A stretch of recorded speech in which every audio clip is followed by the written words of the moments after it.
레오 버스카글리아라는 분이 이런 얘기를 했습니다.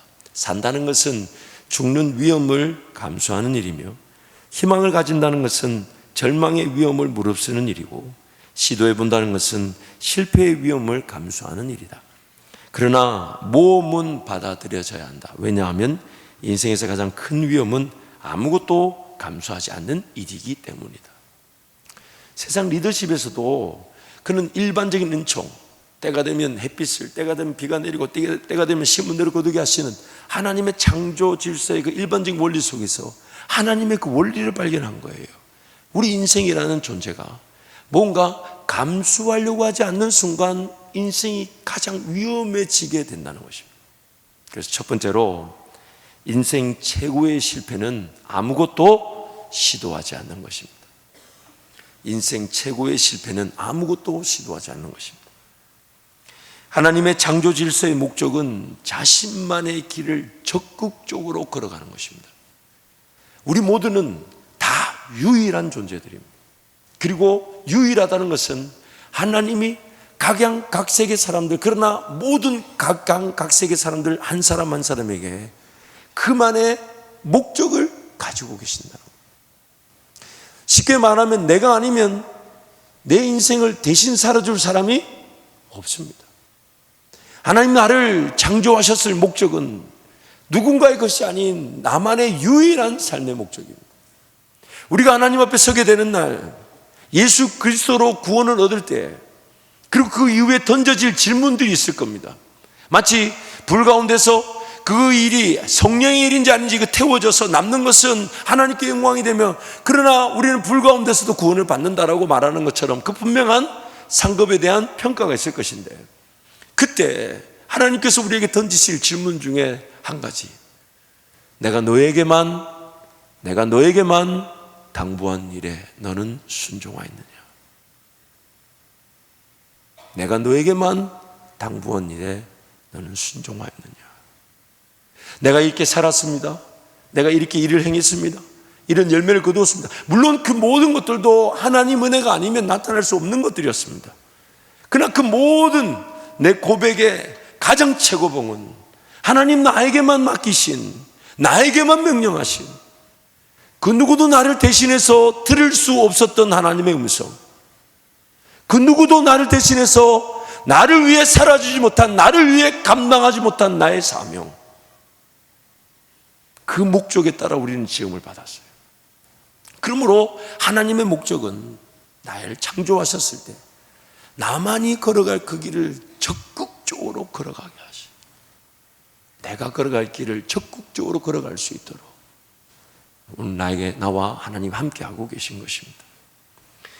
자신만의 길을 걸어갈 수 있도록 하나님께서 동행하실 때에 꿈을 꾸고 계획하고 적절한 방법으로 감당하여 열매를 맺게 하시는 것입니다. 잠언 16장 3절인데요, 개역개정과 세 번역으로 함께 선포합니다. 너의 행사를 여호와께 맡기라. 그리하면 내가 경영하는 것이 이루어지리라. 내가 하는 일을 주님께 맡기면 계획하는 일이 이루어질 것이다. 오늘 하나님께 내 모든 걸 맡기면 하나님 나에게 주신 은혜가 계획부터 잘하게 하신다는 거예요. 한때 제가 붙잡고 기도했던 기도 제목인데요, 여러분에게 나눠 드릴게요. 들어보시면 기도 제목 좋다 이렇게 생각하실 거예요. 좋다고 여기신 분들은 고개를 크게 끄덕여 주시고, 조금 아쉽다 싶으신 분들은 더 크게 끄덕여 주시기 바랍니다. 이렇게 기도했어요. 하나님, 저에게 계획의 지혜를 주십시오. 왜냐하면 제 삶에 무엇이 필요한지, 무엇이 가장 있어야 될지 나는 모르니까 하나님 무엇을 계획하면 좋겠습니까? 빌립보서 2장 말씀에 뭐라고 합니까? 우리에게 일을 행하실 때에 하나님의 일하심의 분명한 시작은 너희 가운데 마음에 소원을 두고 행하게 하시나니. 그러므로 하나님, 내 삶에 필요한 일들이 잘 계획되어져야 되는데 그 계획에 지혜를 주십시오. 그리고 그 계획된 일이 잘 이루어질 수 있도록 도와주시되, 세 번째가 매우 중요합니다. 계획된 그 이상의 열매도 놓치지 않게 해주십시오. 왜냐하면 하나님의 계획을 따라가다 보면 우리가 예측하게 되죠. 이것이 어떤 열매를 거두게 될 것이다. 근데 막상 그 계획된 일이 이루어졌을 때 가보면 우리가 놀랍니다. 하나님이 이거 하나 계획하게 하셔놓고는 이 일도 해결하시고 저 관계도 풀어내시고 이것도 열어주시고 저것도 처리해 주시는구나. 그래서 이 세 가지를 항상 연이어서 기도합니다. 하나님, 계획에 지혜를 주시고 계획된 것이 이루어지게 하여 주시고, 아무도 머리를 끄덕이지 않는 것은 다시요, 계획에 지혜를 주시고 계획된 것이 이루어지게 하시되 계획 그 이상의 은혜도 놓치지 않게 해주십시오. 왜냐하면 성경이 그렇게 말하잖아요. 내 행사를 여호와께 맡기면 그가 뭘 이루어 주신다요? 계획을 이루어 주신다 하지 않습니까? 그러면 오늘 우리의 삶은 그렇게 하나님께서 우리로 하여금 모든 것들을 함께 하기를 원하시죠. 그래서 하나님께 모든 것이 달려 있습니다. 그리고 하나님께서는 그 모든 일을 나와 함께 하길 원하십니다. 하나님께서는 나를 위해 일하시지만 나의 전 인격적인 요소가 하나님의 뜻에 순종하듯 쓰임 받기를 원하십니다. 하나님은 나와 함께 일하기를 원하시죠. 그러면서 하나님이 뭔가 앞서가실 때에 내가 걷지 않아도 될 그 걸음을 대신 걸어주지 않으시죠. 하나님 모든 걸 함께 하기를 원하시는데 나에게 있는, 그래서 생각하는 거, 말하는 거, 계획하는 거, 구상하는 거, 고민하는 거, 정리하는 거, 또한 습관을 가지는 거, 문화를 세우는 거, 따라가는 거, 순종하는 거. 이렇게 표현합니다. 마음과 정성과 뜻과 힘과 목숨을 다해 하나님을 사랑하려고 한다는 거예요. 하나님께서는 나로 하여금 하나님을 의지하여 시도하게 하시고 시도된 일이 잘 성취될 수 있도록 도우십니다. 하나님은 나를 위한 그 믿음의 역사를 나에게 먼저 알려주시고 그 일을 나로 하여금 시도하게 하시고 시도된 일이 이루어지게 하시는 거예요. 그래서 오히려 우리의 삶은 그 시도된 일의 결과에 따라서 오늘의 삶이 결정되기도 합니다. 여러분 한번 가만히 한번 생각해 보세요. 지난날의 삶을 볼 때 된 일이 많아요? 안 된 일이 많아요? 아무것도 안 했나요? 이게 문제라고 했잖아요 지금. 아니 된 일이 많아요? 안 된 일이 많아요? 안 된 일이 많아요. 그런데 여러분 나중에 삶을 다 보면 된 일, 즉 성공한 일이 나에게 더 도움이 될 것 같아요? 안 되고 실패한 일이 더 도움이 될 것 같아요? 보세요. 성공한 일은 분명히 열매가 있기 때문에 유익한 듯 보이지만 내가 위험에 빠졌을 때 나를 건져주지는 않더라고요.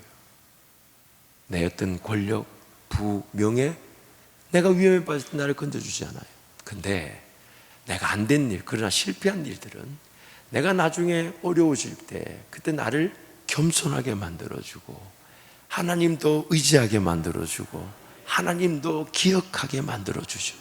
오히려 된 일보다 안 되었던 일들이, 심지어 내 죄악들이 하나님 앞에 용서를 받았을 때 오늘 내 삶을 하나님의 은혜를 구하게 하는 건 뭡니까? 옛날에 은혜 잘 누렸던 거, 회사 잘 됐던 거, 뭐 성과가 좋았던 거, 그것 때문에 하나님께 감사함 예배한 사람 별로 없어요. 뭘로요? 이 죽일 죄인을 용서하여 주십시오. 그것이 은혜의 시작점이지 않습니까? 그래서 하나님, 물론 그렇다고 해서 하나님 일부러 안 되는 길로만 인도하지는 않으셨어요. 필요한 일들은 되게 하셨지만 마치 그릇이 깨끗해지는 것이 우선인데 담겨지기만을 하려고 할 때는 하나님은 그 담겨지려는 내 욕심을 그러나 그릇이 깨끗해지는 계기로 바꾸어 주기도 하셨죠. 그러므로 오늘 우리 삶은 뭐 됐다 안 되었다 이런 것으로 평가할 필요가 없다는 겁니다. 오히려 안 되었던 일도 하나님 안에서는 나를 새롭게 하는 기회가 되더라고요. 그래서 사라 블레이클리라는 분이 이런 얘기를 했어요. 이분 어렸을 때 아버지는 실패를 경험해 보라고 하셨다. 저녁 식사 자리에서 아버지는 이번 주에는 무엇을 실패했니라고 물으셨다. 아무 대답도 하지 못하면 아버지는 실망하셨다. 아버지 가르침 덕분에 실패는 결과를 성취하지 못하는 것이 아니라 내가 원하는 것을 시도하지 않은 것이라고 정의하게 되었다. 하나님이 만들어진 세상에서 우리 인생의 원리입니다. 원리입니다. 돼야 되는 일만 꼭 있어야 되는 게 아니라 안 되는 일도 그러나 필요하다는 거죠. 왜냐하면 내 인생을 더 굳건한 반석 위에 세워주기도 합니다. 그런데 문제는 그 실패나 성공에 대한 두려움으로 아무 일도 시도하지 않으므로 하나님의 창조 목적에 반하는 길로만 가게 되는데, 그게 오늘 우리를 위험에 빠뜨리는 것이죠. 그래서 두 번째, 믿음의 사람들은 믿음의 세계를 살아야만 합니다. 믿음의 사람들은 믿음의 세계를 살아요. 하나님의 백성 즉 의인들은 오직 믿음으로만 믿음의 세계를 살아가야 합니다. 오늘 저와 여러분은 보이는 세계를 사나요? 보이지 않는 세계를 사나요? 이거는 예수 믿는 사람들만 얘기 아닙니다. 인생 자체가 그래요. 왜요? 내일 일을 아는 사람이 누가 있습니까? 그런데 삽니다. 근데 우리는 자꾸만 그 보이지 않는 세계를 보이는 것으로 결정하려니 그게 문제다, 이 말이에요. 믿음으로 산다는 것은 아무것도 보이지 않지만 믿음의 역사가 드러날 것을 믿는다는 것입니다. 또한 하나님께서 드러나게 해주실 믿음의 역사에 나부터 순종하며 따른다는 것입니다. 그 믿음의 역사가 드러날 것을 내가 기대한다면 나부터 그 믿음의 길 순종하며 따르기를 원한다는 거예요. 나의 삶을 위한 믿음의 역사에 나의 시도의 순종이 반드시 포함되어 있습니다. 나를 향한 하나님의 역사에 내가 순종하지 않고 내가 시도하지 않고 나타날 일이 있을까요? 없습니다. 없습니다. 나부터 기도하게 하시고, 나부터 꿈을 꾸게 하시고, 나부터 계획하게 하시고, 나부터 시도하게 하시고, 나부터 헌신하게 하시고, 나부터 인내하게 하시고, 나부터 전부를 드리듯 하나님을 따르게 하시는 것입니다. 이게 지금 하나님이 우리를 인도해 가시는 과정이자 방법이자 내용입니다. 만약 나의 시도가 없는 역사는 결코 나를 만족시켜 줄 수는 없습니다. 시도하지 않은 일의 결과는 결코 풍성할 수 없으며 나를 위한 하나님의 역사라고 말할 수 없습니다. 내가 수고하지 않았는데, 내가 헌신하지 않았는데, 내가 시도하지 않았는데, 나부터 순종하지 않았는데, 나부터 하나님을 따르지 않았는데 믿음의 역사가 나타나지 않을 뿐만 아니라 나타난다고 해도 내가 만족하지 않아요. 내가 만족하지 않아요. 시도한다는 것은 하나님께서 걸어가고자 하시는 길을 걷는 것입니다. 내가 걷지 않는 길이 믿음의 길일 수 없습니다.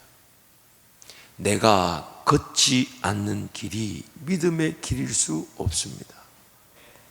시도하지 않은 일이 나의 삶의 필요를 해결해 주거나 나의 사명이 감당되도록 하지 못합니다.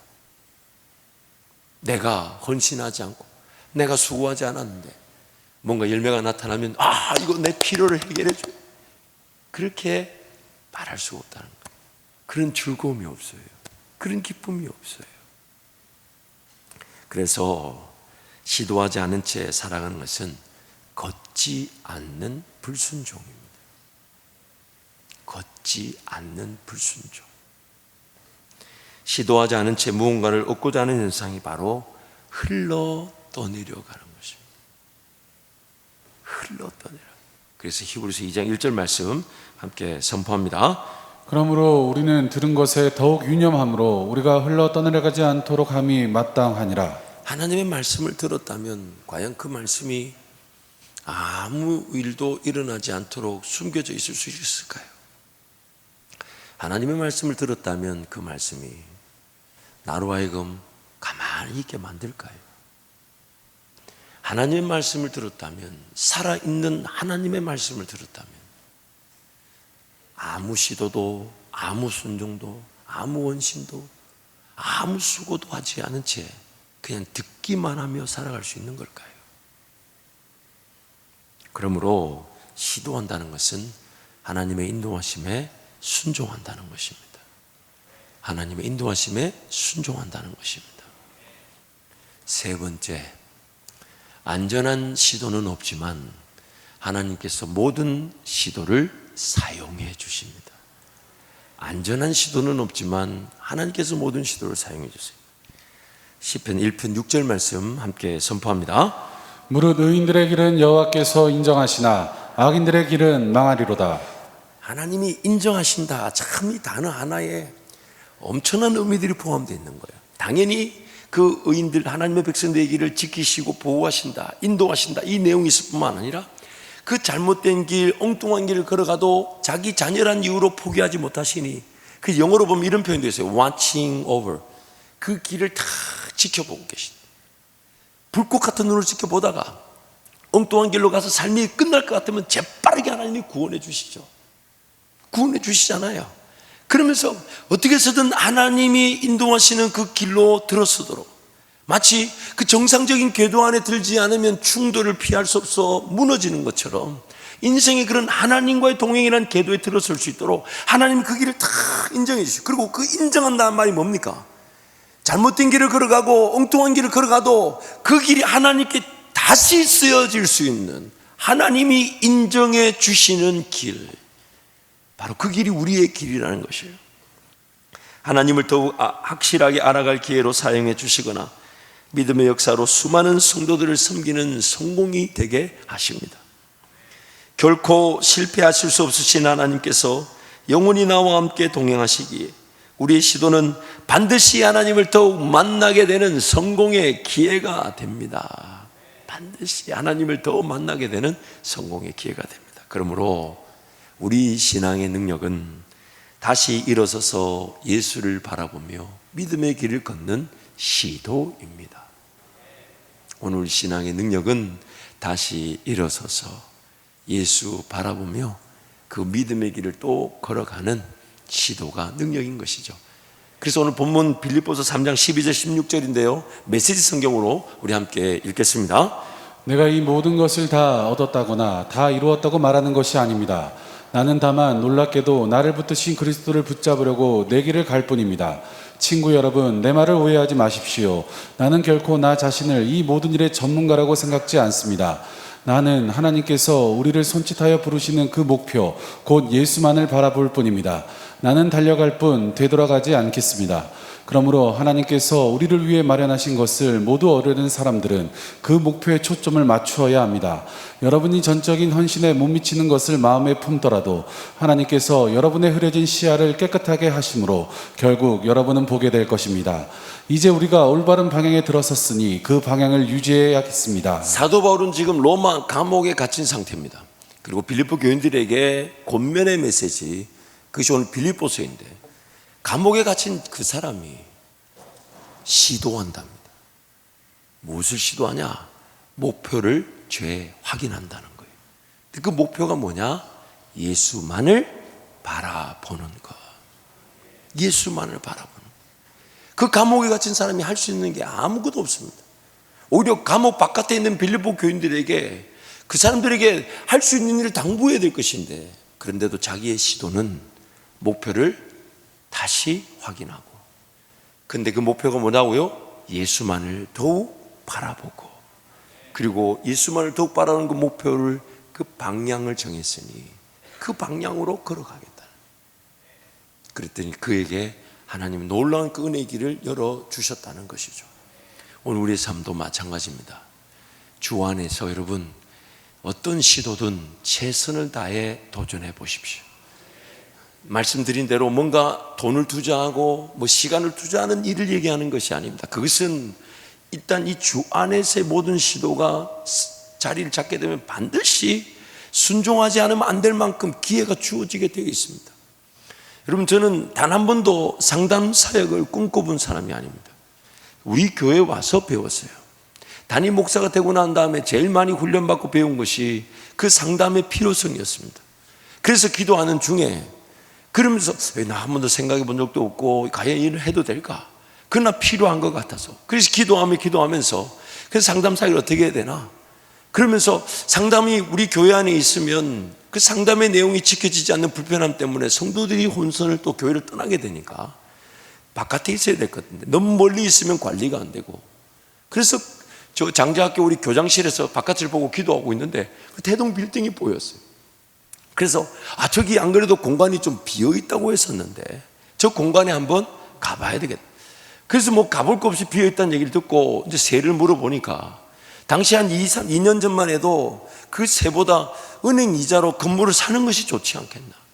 그래서 몇몇 분한테 제안했더니 저 건물 그렇게 살 가치도 없는데 그 사서 뭐 어떻게 하냐 이런 의견이 있었지만 막상 지적도를 떼보니 그 뒤에 있는 그 길이 70m 도로로 확장이 되면서 태동 빌딩이 그 길가 땅이 된다라는 정보가 입수되는 순간 모든 우리 당회원들은 만장일치로 결정을 하고 2주 만에 샀어요. 그것도 코로나 기간에 빌딩 사는 교회가 어디 있었나 모르겠어요. 2주 만에 샀어요. 근데 더 놀라운 건 뭔지 아십니까? 저 안에서 새가 나와가지고 상담센터에 필요한 비용이 지불되고 남습니다. 재미있지 않나요? 할만하지 않나요? 그러나 여러분, 감히 우리 교회가 저런 빌딩을 사서 상담을 할 것이다 생각이나 해봤겠습니까? 그러나 하나님이 하신다 하시니까 저게 2주 만에 구입이 되더라고요. 더 재밌는 얘기를 하나 드릴게요. 저 안에 새들어 사시는 분들이 우리하고 계약을 하러 오셨는데 그 계약을 하시는 분들이 얼마에 샀냐고 물어봐요. 그래서 얼마에 샀다 그러니까 이제 제가 금액을 뭐 말씀드려도 괜찮아요. 21억 8천에 샀습니다. 이렇게 얘기하니까 벌쩍 뛰는 거예요. 우리가 5년 전에 산다 했을 때는 25억을 불렀는데 5년 지난 다음에 21억 8천에 판 게 너무 이상하다는 거예요. 믿음의 문제죠. 아니 제가 뭐 다른 평가를 하자는 게 아니에요. 하나님이 하시는 일의 결과를 제가 얘기하는 거예요. 제가 그분들 탓하는 게 제가 잘났다는 게 아니라 하나님의 때에 하나님이 일하셔야 그 일이 결정되는데 자기네들은 5년 전에 살려고 25억을 불러 못 샀는데 5년 지난 다음에 땅값이 떨어졌겠어요? 근데 우리 교회 하나님이 21억 8천에 주셨어요.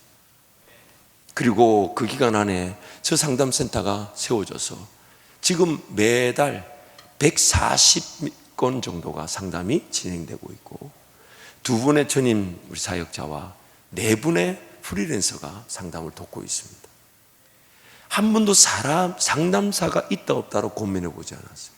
하나님이 적절한 사람을 다 세우시는데 여러분도 마찬가지죠. 하나님이 믿음의 기회를 주실 때 생각해 보세요. 복잡했나요? 어려웠나요? 까다로운 게 있었나요? 힘들었나요? 아니요. 일사천리로 진행돼요. 나도 모르게 그 은혜 자리에 서 있게 하셨어요.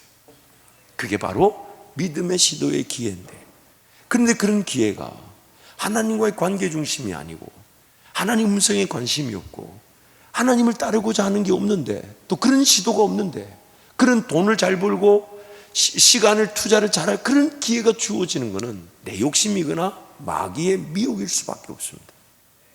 그러므로 하나님은 오늘 그 긴장감 속에 우리를 부르시는 거예요. 정말 때가 되면 하나님의 그런 교회를 살리고 성도를 섬기고 복의 근원이 되게 하실 그런 믿음의 시도는 반드시 허락하실 것인데, 지금은 뭘 원하시냐?